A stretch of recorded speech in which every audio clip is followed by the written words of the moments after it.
Magandang araw Pilipinas, ako pa rin po inyong kasama, Eli Saludar. Ito po ang inyong kaibigan, former Secretary Jing Paras. Dito po tayo sa programang Iparas kay Paras. Ako po ay bumabati sa ating mga mahal na mga kababayan. Magandang hapon po sa inyo lahat. Magandang araw sa inyong lahat. Ito po si Maestro Ado Paglinawan reporting for duty. At siyempre mga kababayan ay mainit na pinag-uusapan ngayon ay itong inalabas na sabina. Actually, 2 kapulungan ng Kongreso ito, no, sa Senado at mababang kapulungan. Pero ay naglabas na rin ng statement ito pong si Pastor Quiboloy. So, Secretary Jing, ano ang take mo rito? Well, unang-una, pakinggan natin itong kabulastugan itong si Hontiveros, no? Ito ay masyadong nagmamalinis at pinipresenta niya sa Senado itong mga testigo na pinagkasinungalingan naman ng mga kapwa ng mga sumasamba sa Kingdom of Jesus, no? At mapapakinggan natin mamaya yan. Pero in the meantime, ito po yung dinadaldal ni Hontiveros. At walang justification bakit niya ipatawag si Quiboloy. Dahil wala naman siyang pinipresenta na dahilan kung ano ang legislation na makukuha or ano ang ikangay batas na proposed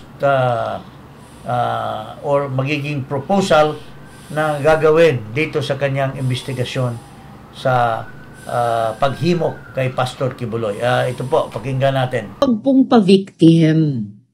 Ang hinihingi lang sa inyo ay humarap sa mga legal na proseso, kasama ang proseso ng Senate investigation.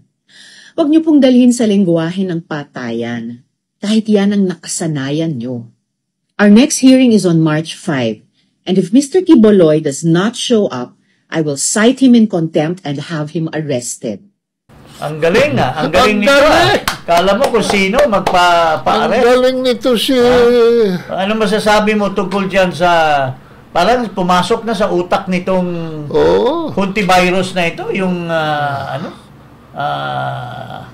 excess of power. Parang pumasok na. Naging senador lang. Kala mo, ano na, parang ano na siya, alagad na siya ng Roman Empire, or he is doing it for the Roman Emperor. Kala mo ganun-ganun lang ang magpapa-aresto ng taong bayan natin, isang citizen ng ating bansa. Parang ano masasabi mo? Well, ito ay sasabi mo legal. Anong basihan mo na legal na proseso yan? Ang alam ko, hindi yan illegal. Pero hindi yan ang legal na proseso. Dahil kung meron kang dapat isampa na reklamo at gusto mong isumite si Quiboloy sa isang investigasyon, ang tawag dyan judicial process, hindi legislative process. Ugak. Napakatanga mo. Bakit ba? Running for re-election to So itong... Tapos lang yan. 2020. Nakatsamba uli. Nung una, Smartmatic baby yan Pero tapos... Nakatsamba uli. Mukhang tatakbo ito sa party list. O di kaya sa Congress. Hindi, 2028 pa siya. Matagal pa yan. Matagal pa. 6 years. Baka may ambisyon siya maging vice president. Vice president. Sa mga dilawan. Kasi... baka may tatakbong dilawan sa 2028 at may ambisyon niya na maging vice presidente. Magkaterno pa naman kami ng kulay. Anong sabi niya? Legal process. Anong legal process? Ang legal process dyan, kung nagbabasa ka man, hindi ka abogada, sinabi nga ni Alan Cayetano, huwag kang magkikialam dahil hindi ka abogada, hindi mo alam itong proseso ng mga legal. Paano mo nasabing legal ito? Ang inaakusa mo kay Quiboloy, inaakusa mo kay Quiboloy, Miss Hontiveros, ay mga offenses, criminal offenses. Sino ba ang maglilitis ng criminal offenses? The fiscal of the place or location where the crime is supposed to be committed. Hindi po sa Pasay City or dyan sa Parañaque where the Senate is located. Doon po sa fiscal office yan, fiscal's office where the crime, yung locus where the crime is committed. So, hindi po totoo yung legal yung proseso mo, Hontivirus. Political yan, hindi legal.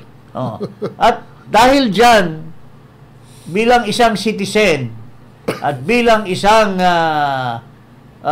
religious leader, ito po ang sinasabi ni Kibuloy. Ito, pakinggan natin. Ganito sila kagalit at bakit ganito ang kanilang treatment sa akin na isang appointed son. Ang ministry ko po ay evangelizing the whole world with the Word of God. Hindi ko naman kasalanan ako'y maging kaibigan ng politikong tulad ni Pangulong Duterte, Vice President Sara. Taga Davao po kaming lahat. Lumaki kami lahat dito. Alam ko po ang aking mga kaibigan, sila. Lumaki kami, mayor namin yan, prosecutor pa, naging congressman, naging president. Yan po ang aking pakikipag-ugnayan for nation building. Wala akong ibang interest sa bansang ito, kundi ang pagunlad. Ngayon, ako po ay inuusig. Ako po ay ginigipit. At ako po ay sinasaktan sa lahat ng paraan ng mga false accusation, false allegations na ayaw naman nilang pumunta sa korte. At pagkatapos, ayaw din nilang paharap itong mga false accusers na gagawa nila to destroy my reputation para idamay sila Duterte family doon sa kapupuntahan ng mga investigasyong walang kakwenta-kwenta. Hinamon ko na kayo, punta kayo sa korte. Ayaw ninyo, ikaw, Risa Hontiveros, ikaw, kayong tatlo dyan na nasa kongresong puro leftist. Hinahamon ko kayo, sabi ko, pumunta kayo sa korte sapagkat ang SMNI, walang kasalanan, ginurgur ninyo sapagkat idinadawit ninyo kami sa politika. Nalis ninyo ang aming malayang pagpapahayag, ang aming press freedom, pati ang liberty ko na, ang aking freedom, ang aking constitutional rights. Parang lumilitaw na napag-initan siya, no? Dahil sa kadikit ni dating Pangulong Duterte. Pero di niya may alis kasi taga Davao sila. Opo. At matagal sila magkakaibigan. So, siguro hindi dapat na ito ay bigyan ng diin kung sila ay magkaalyado man o personal na magkaibigan. Pero dito, ang pinaka-importante dito, kung ano man yung mga... Kasi lahat ng ito, gaya inagawang investigasyon sa Senado, lahat naman ang tumbok niyan sa korte kung sakasakali. Yes. Magre-recommenda lang ang komite. Yes. Sa kanilang naging... provided the members of the majority will sign the committee report, which is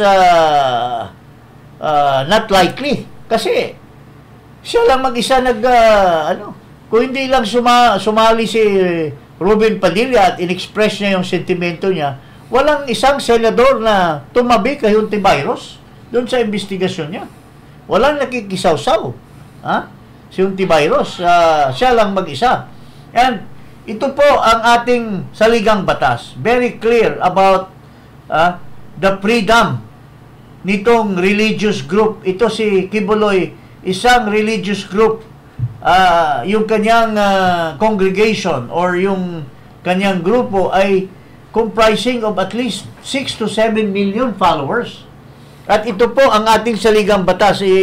Ito yun, Article 3, Section 5 of the Constitution. Anong sinasaad po, mga kababayan? Ito po, basahin natin. The right to freedom of religion and belief is enshrined and protected under Article 3, Section 5 of the 1987 Philippine Constitution, which provides that no law shall be made respecting an establishment of religion or prohibiting the free exercise thereof. Yun po. So, there is freedom of religion. But it seems that this freedom granted to religious group and granted to a religious leader like Kibuloy is being taken away from them by this senator whose name is Hontiveros. Para po, mga kababayan, kung naalala nyo, minsan nakakapanood kayo ng pelikula. Ito po yung dinidepect ng mga pelikula na yan. Yung during the Dark Ages, yung there are religious persecution nung panahon na nawala na ang Roman Empire at hinahabol yung mga Christians at sinasampahan sila ng kaso o inuhuli sila dahil sila daw ay mga heretics. At kung ano-anong mga practicing witchcraft. Ito po yung modern day religious persecution by the lone senator Hontiveros. Ano pa ang nangyayari sa bansa natin?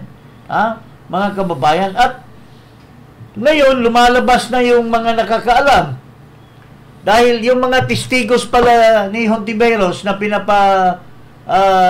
iral dyan sa Senado ay mga palso. Ito, mayroong isang interview dito sa mga nakakilala, lalo na itong isang lalaki na siya pala ang mga nagre-recruit.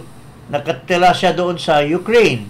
Isa siyang member nitong Kingdom of Jesus at siya palang nagre-recruit nitong mga Ukrainians na nagiging followers nitong at pinapalabas niya yung pagkatao nito. At ito ngayon yung sinusuhulan di umano ni Hontiveros na mag-testify against klarong-klaro. Ipalabas muna natin kung anong klaseng tao itong mga testigo ni Hontiveros. Pasikatin muna natin. Ito si Ginoong Dan Chang, mayroon siyang pinipresenta na mga video. Ito po. Yun ang mga buhay nila dito. Yun ang buhay ng mga estudyante, karamihan sa mga ganyan. Nagpa-part-time din yan sila. Pa-part-time para lalo malayo yung mga magulang. Yan naman ang inaano din ng mga may mga kaya. Inaano din nila yung opportunity. Order sila, Anong ibig sabihin ng part-time? Yung pagiging Magdalena? Nagpa-part-time daw ho, yung mga mayaman, di ho ba? Eto na ho mga kabayan at pinapakita lang ho dito, isa pa lang ho yan sa mga testigo ho na talagang kunyari, awang-awa si grabe yung ginawa dito. Yung pala mga kabayan, ang trabaho pala nito, bar girl, Magdalena, at kinupkup daw ho di umano ng grupo ho ng Kingdom, eto na mga kabayan ang nangyari. Sa bandang huli, bidang-bida ho itong mga itong mga witness na to ngayon diyan sa Senado kay Hontiveros. Order. Mag-order din sila. Yun ang diyan. Yun ang nakita ko sa kanyang buhay. Yun din ang obserbahan ko sa kanya. Kaya nga sabi ng nagdala sa kanya, Ray, sayang itong bata na to, ganyan. Pero ang totoo niyan kung bakit sila talaga umalis dahil sa kanila mismo, sa kanilang circle, sila mismo ay nag-aaway-away, nagsisilos-silos. Gusto nila na sila lang ang malapit kay pastor. Yun ang nila. Ako lang, ganyan. Kaya gumagawa sila ng paraan ng kung papaano. Hindi lang ako nagsasalita, nag-uunahan kasi nga may gusto sila kay pastor kasi single si pastor. Yun ang totoo dyan. Ayun! Mukhang tumpak ko mga kabayan, kasi binata nga ho itong si Apollo Kibuloy, nag-uunahan. Pero kung titignan ho nyo, gustong umangat ang buhay. Para sa akin, dahil, ano ba ang uri ng buhay nitong mga to? Siyempre, pag nagustuhan ka ni Kibuloy na napangasawa mo ang isang Kibuloy, para ka rin reyna. Ano, isipin mo, napakayaman ho yan. Ganun ho ang nakikita ko, from rag to riches ang gustong mangyari. Di ba? Itong lalaki na ang pangalan niya ay Ray, ito po yung isa sa mga head ng congregation.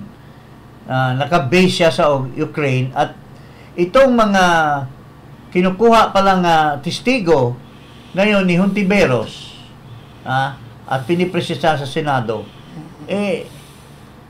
napatunayan na for sale pala yan sila. So, now, wala namang sinasabi na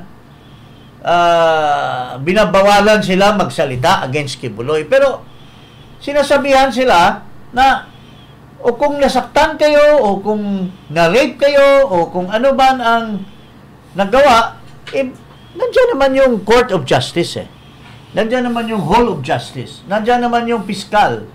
Bakit nyo ipipresenta at gagawa ng drama kung sa tunay na buhay parang tolpo in action ito, ginawa na lang sa Senado ni Hontiveros kakausapin yung testigo, tapos yung sa kabila pasasagutin, tapos gagawa ng drama para sumikat yung host na si Hontiveros at i-epal dito sa gagamitin ang Senado, gagamitin ang pera ng bayan, gagamitin ang mga empleyado ng Senado para mapairal niya ang pagka-epal niya. Yun po ang nangyari. At itong tinutumbok na Sophia, ito daw yung testigo na nakatakip ang muka na Ukrainian, wala naman daw kredibilidad, sinasabi dito sa video natin. At siya ay isa daw for sale, sinasabi ni Ray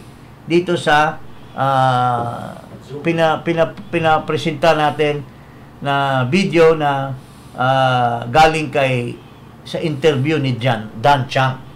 So, in other words, this just merely shows na lahat ng mga dinadala ni Hontiveros na mga testigo dyan ay suspect, ay mga tao na walang kredibilidad. Tulad nung isa nagsasabi na nakita daw niya nagdala ng baril si Duterte at saka si Sara galing sa, paano naman niya mapatunayan? Nandoon ba siya sa loob ng hardinero lang siya? Anong masasabi niyo parang Eli doon sa alam mo nung marinig ko yun, hindi ako naniwala kasi bihirang magsama si Sara at saka si Digong. Oo. At saka hearsay double hearsay na ano ba ang ating lipunan ngayon? Pinatototohanan na ba natin ang mga sinasabi ng mga Marites at Marisol? Lahat na yata ng fake news nasa headline ng dyaryo, nasa interview sa TV, nasa testigo sa Senate hearing. Ano ba kayo dyan sa Senado? Kayo may taga-bukal ng mga skandalo? Ano ba ang papel nyo talaga? Kaya nagdududa na ako rito sa bicameral system na ito, secretary. Kasi mudslinging nangyayari, puro politika. Wala akong makita rito sa Senado na inilabas nila. In the middle of all this, grabe, there is now a linkage between Malacanang and Hontiveros. Ito, pakinggan natin si Ginang Maharlika. At mayroon isang testigo na siya mismo pag-interview ng isang testigo ni Hontiveros na may ugnayan dyan sa First Lady. Di umano. Ito po, pakinggan muna natin si Ginang Maharlika. Laban kay Pastor Kibuloy, yung mga dating member ng kanyang congregation. Nakarating sa akin yan I will ask that person kung pwede kong i-detalye kasi kinausap ng kampo ni Lisa Smugs. Ito alala ko lang ang habang I'm trying to be back on the air. pumasok sa isipan ko yung nai-chika bumbum sa akin na ito ay Liza Smugs motivated. Di ba?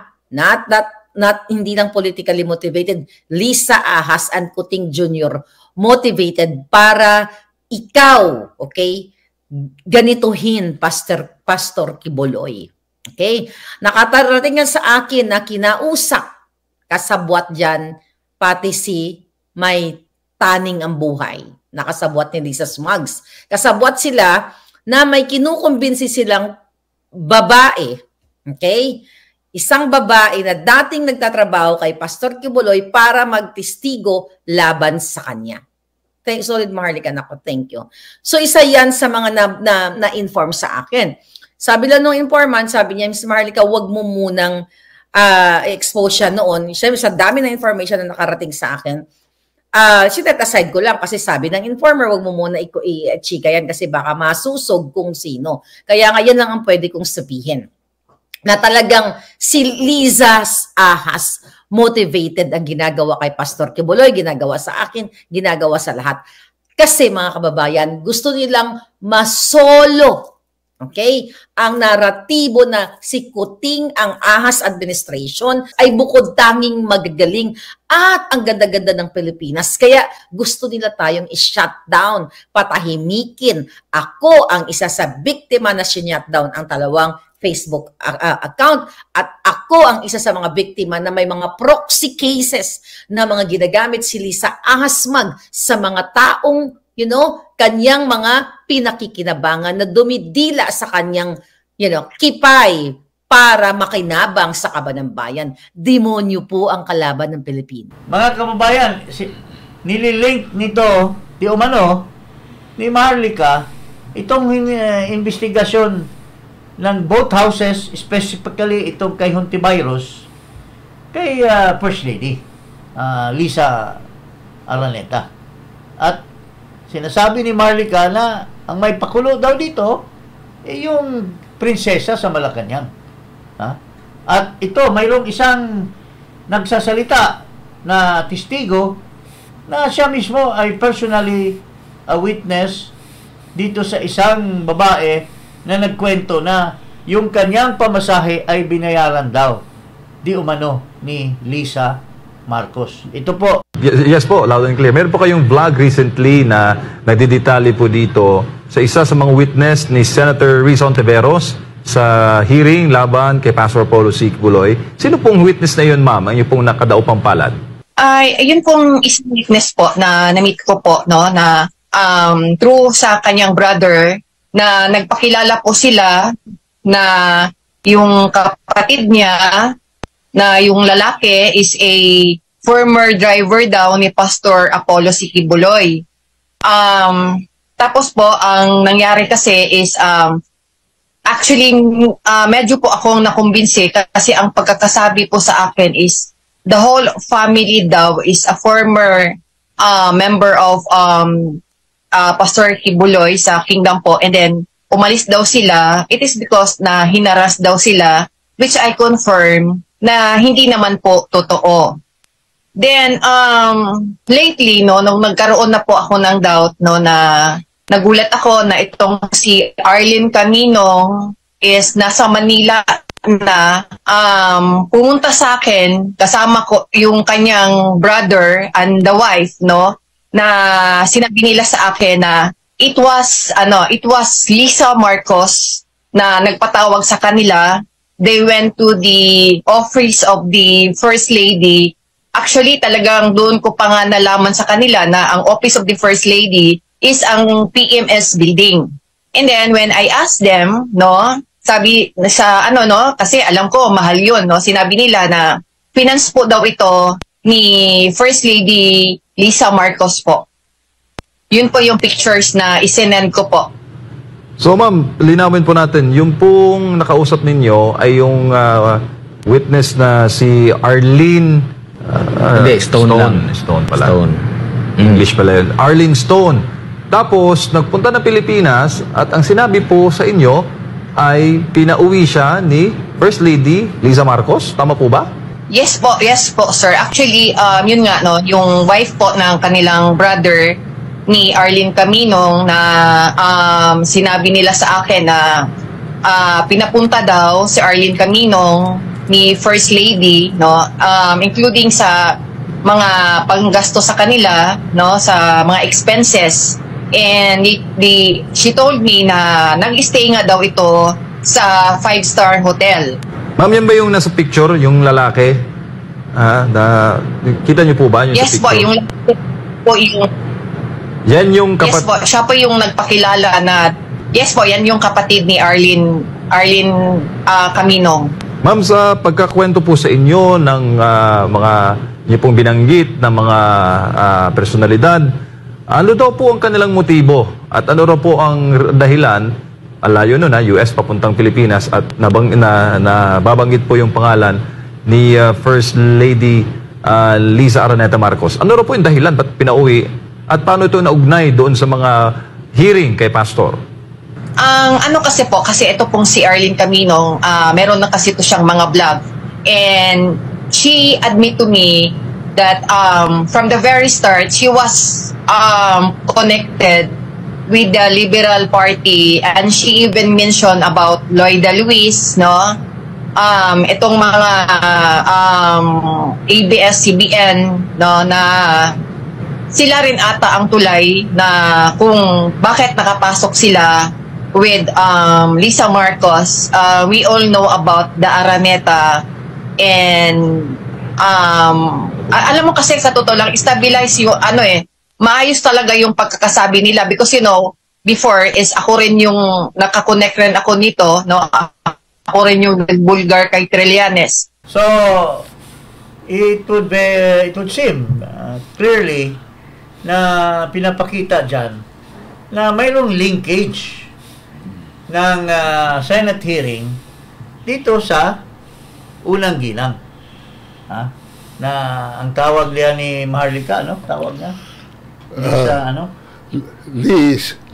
Satanic. Satanic. Yung iba naman tawag nila Lisa, pare? Lisa. Butod. Hindi ko alam yan. Lisa Ahas. Di umano. Hindi natin tawag nila. Si Maharlika ang may sabi niyan. Pero ako naman, hindi naman siguro ganon yan. Kasi kilala din natin yan. Pero sa mga saysay ng mga testigo ay ito nga daw ay pinauwi yung isang testigo, yung a certain Arlene. Ang pangalan yata niya Arlene Jones, pero ang tunay niyang pangalan ay Arlene nakalagay dyan kanina. At ito daw ay yung mga pamasahe ay sinagot daw di umano ng ating unang ginang.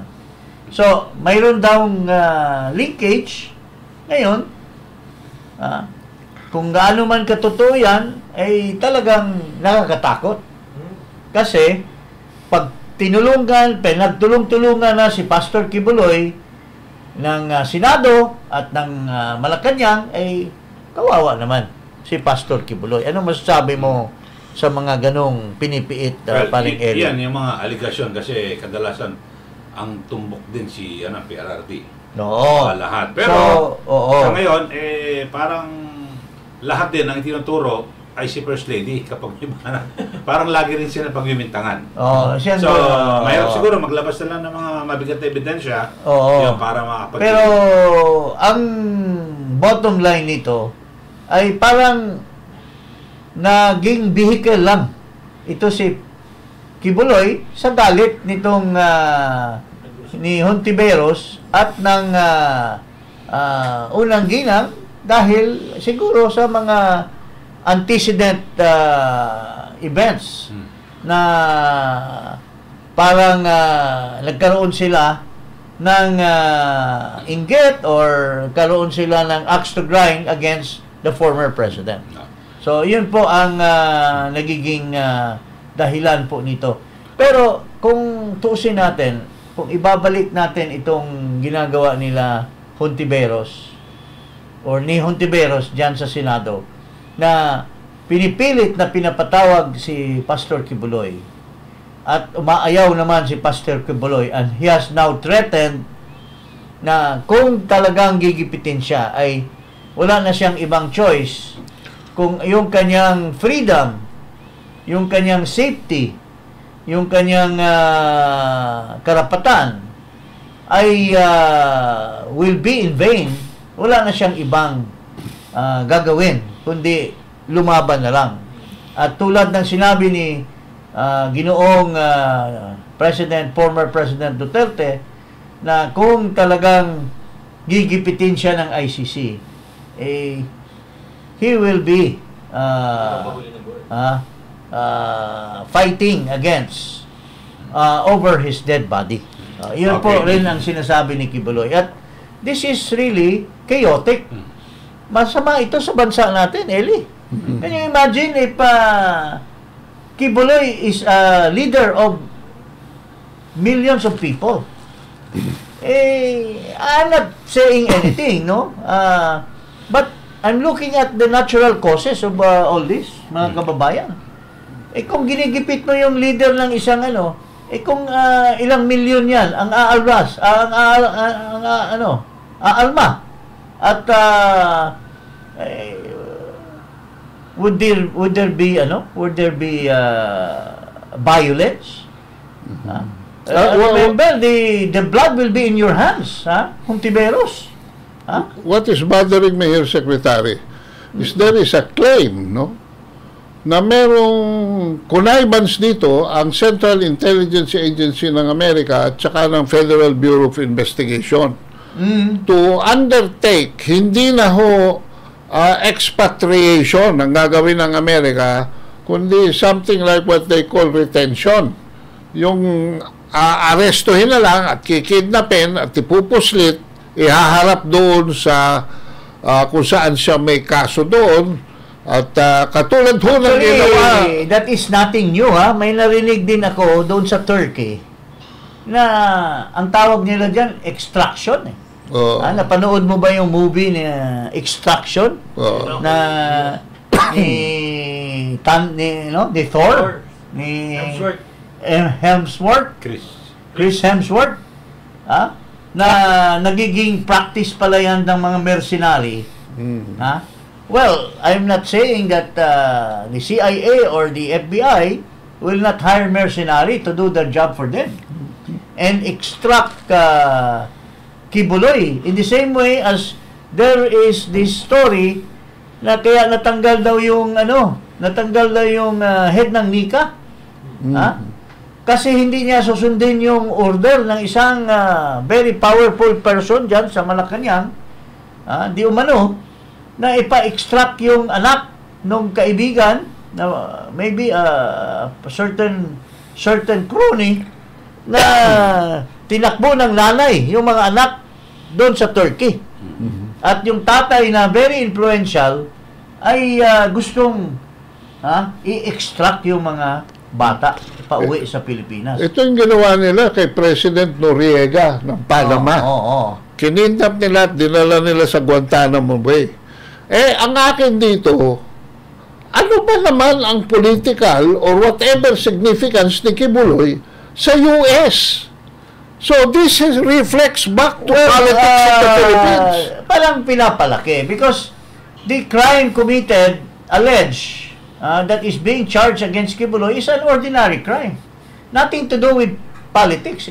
Kung makialam na yung CIA, na yung FBI, then they're talking of political crimes. Political, na the nation is involved. The United States and the venue where Quiboloy is being kept or is located is another country. So napaka masalimuot ito kung talagang ipapatupad nila kagaya nitong threat ni Hontiveros na ipapahuli niya. Do you really think that Quiboloy ay magpapahuli Do you really think Duterte ay magpapahuli? Ito si Hontiveros, isa dito sa mga gustong gigil na I will have you arrested. Hulihin si Duterte ng ICC. Ito din, isang babae na Hontiveros talaga in the real sense. Na talagang kukunin nila si Duterte. Ito naman, gusto niyang kunin din si Kibuloy. Ano kayang nagigigilan niya kay Kibuloy? So this is crush ba ito siya kay Kibuloy? Kasi binata daw si Kibuloy. Dalaga din ito si Hontiveros Balo. So hindi talaga si Kibuloy ang target dito. Si Duterte talaga at saka si Sara Duterte. Nagsabuatan. Nagsasabuatan. Why Obol investigation naka-pertain lang, the investigation pertains to the offenses allegedly committed by Kibuloy. Bakit yung testigo binigyan ng mandate na isama yung pangalan ni Duterte at ni Vice President Sara Duterte? All of a sudden, Eli, ano masasabi mo dyan, paring Eli? So, collateral damage dito si collateral damage. Or collateral damage lang si Kibuloy, ang real intent of Hontiveros and her cohorts to smear is to really go to Duterte. Kasi pwede mo rin naman sabihin na may testigo laban kay Duterte. Oops. Hindi, iba issue to No. Ang issue natin dito yung pero it would seem that there's really an intent to implicate Duterte and Sara. Okay. So mayroong agenda ito si Hontiveros. And now it's been alleged na itong mga testigo niya, mayroong isang nagsalita, itong certain Ray, na siya pala ang unang nakamit niya ng Sophia, yung isang testigo dyan na Ukrainian, ay ang credibility pala dyan ay talagang for sale. So, in other words, pwedeng kunin nila daw na testigo because tumatanggap daw talaga ng bayad. As this Ray has spoken in that interview na ano pala siya, bar girl at Di umano, pokpok daw. Yun. Okay. Yun ang, So, yun po mga kababayan, this is very dangerous. This will distract the government. Kasi kung kumalmayang ilang milyon yan, there will be blood in the hands of this government. This will destroy the Senate because the Senate is being used to demonize ordinary citizens of this country. Yes. And only one senator for that matter, kasi hindi naman nagkikisali yung mga matitino na senators. People like I admire very much. Grace Poe. Sila Gatchalian. Yan si Cynthia Villar, hindi naman nagkikialam. Si Nancy Binay, hindi naman nagkikialam yan. Ito lang si Hontiveros ang evil dyan. Di umano, dyan sa Senado. Okay. Okay, maraming salamat to. At huwag niyo pong kalimutan na mag-subscribe dito po sa Iparas kay Paras. At syempre, sa aking YouTube channel at Eli Saludar. At sa akin din po at Ado Paglinawan. Maraming salamat po.